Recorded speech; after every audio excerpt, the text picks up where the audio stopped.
Yeah, so Cummins has long embraced the stakeholder model and recognizing the importance of not only serving our customers, our investors, also our communities and our employees. And so we actually embrace challenge and use that challenge to drive innovation and growth.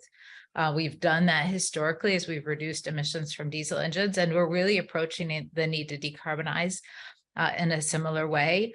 We believe that for our industry that is both economically vital and needs to be changed in a way that works for the economy and also get to zero CO2 emissions, that we do need to start investing and advancing technologies that get us all the way to zero. And we are doing that in our new power business with battery electric and fuel cell electric and green hydrogen technologies. And we also believe that diesel engines play an important role because we have to start today. We can't wait. Our products get used for decades. And so we must drive reductions in engine-based solutions as well as develop these diverse solutions that will serve our applications and get all the way to zero. Great. Well, let's come to Gillian now. And Gillian, you've had a career writing about and discussing the role that corporations play in climate change. So from your perspective, what do you think the state of play is now when it comes to corporations and sustainability goals? Is it really happening, and what should be happening next?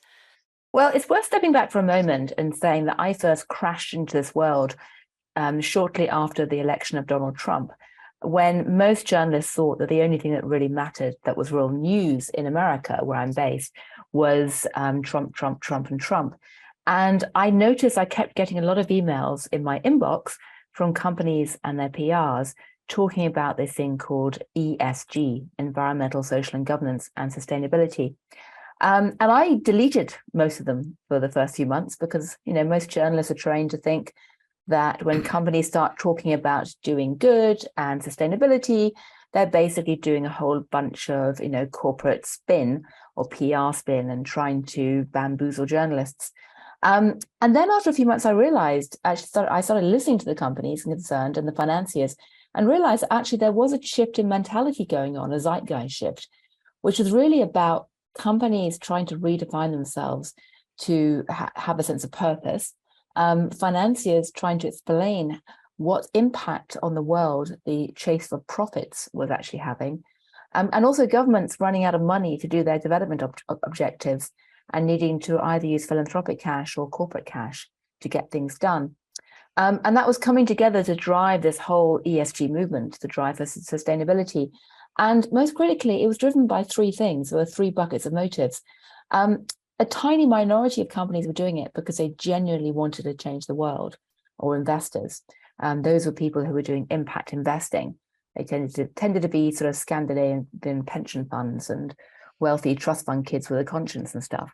And then you had a bigger pool of investors who wanted to do no harm to the world. And that was really what I call the sustainability crew. And then you had an even bigger group of companies, and this is the key point, that really starting in about 2017, 2018, wanted to avoid doing harm to themselves because they'd realized that if they were essentially seen to be polluting the world, they were in danger of losing customers, employees, investors, having regulatory fines and reputational damage.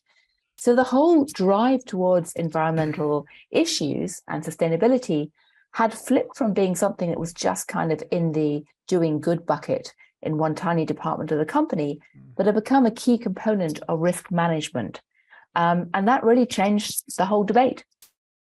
I guess it's really interesting from the point of view. I mean, it's perhaps encouraging from the point of view of listeners who might kind of feel helpless. They're just people out in the world that actually public pressure does have an effect on those things. So perhaps that's a note of optimism there. And let's just so we've gone around everyone to get a rounded picture of who we've got here. Let's come to Jason Bordoff. Now, so Jason, your thing is energy policy, and critically, policy is not. The politics is built into it, right? So what's the interaction between governments and corporations like in this space? Are they working together at the moment, and how do we measure success? Well, I think ultimately we measure success by whether emissions start going down. And so by that metric, we're failing. We should remember, other than a recession or a pandemic, emissions are going up each and every year. There are some promising indicators that tell us that might change going forward. The most recent annual outlook that the International Energy Agency produces, the one that just came out a few weeks ago, this is the first time ever in their outlook that they find that fossil fuel use peaks in the outlook. But bear in mind, the current outlook is to peak and plateau, not fall at the rate that would be necessary to come anywhere close to climate goals like net zero by 2050. And to get there, we're going to need both government and of course, the private sector. I run something, as you said, the Center on Global Energy Policy, with the word policy in its name, and have spent my career working in policy because I think it's necessary, not sufficient, but necessary.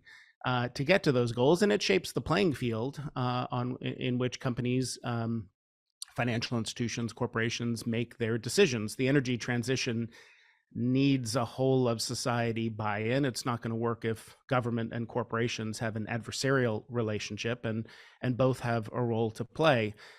We need somewhere in the order of $3 to $4 trillion a year of investment going into clean energy between now and 2050 to take a goal like net zero seriously. Most of that will be private capital. There's just not enough public capital to fund the transition. Private capital can point it in a certain direction. It can de-risk certain new technologies or regions of the world. It can catalyze private capital. The same with the technologies that we're going to need. Somewhere around half of the cumulative emission reductions between now and 2050 in those net zero scenarios come from technologies that are not yet available at commercial scale. We need to bring the cost of those technologies down. Government investment in early stage technologies, in R&D, research and development, can help do that, so the private sector can then step in and take it from there. And so I'm interested in something that, what the big recent news in this area has been the Inflation Reduction Act, the IRA, which still feels strange for a British person to say. But so this has been the big policy move in the past few months. Is this going to do the job from your point of view, Jason? Then we'll come to Gillian and Jen.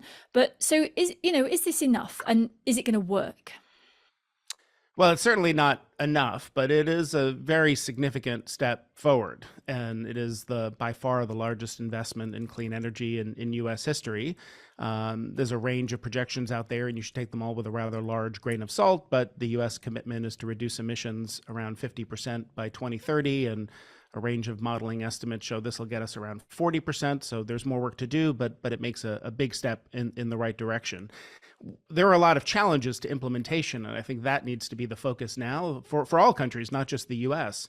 That is one thing that I don't think emerged as strongly as it could have or should have from the UN climate talks in Egypt, is now taking the pledges and targets and the ambition that came out of recent climate talks, whether it's in Paris or Glasgow, and implementation. Let's actually make sure that we're doing what we said we would do. And in the US, that's going to be difficult. I mean, you look at some of the assumptions built into the modeling, those numbers I just gave, 40%, 50%, it assumes the Inflation Reduction Act spending, again, nearly $400 billion in spending, is able to increase renewables at a rate that would more than double the renewable capacity in the US by 2030. That requires a lot more transmission. It's really hard to build things. It's hard to get permitting. It's hard to get approvals. We're going to need to reform our processes here the way Europe is trying to do with Repower EU, not just because of climate, but also now an energy security challenge.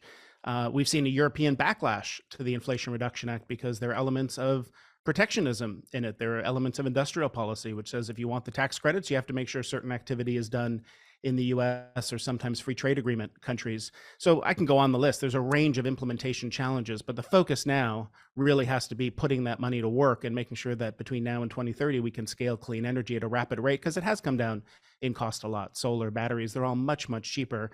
Now let's get them out there.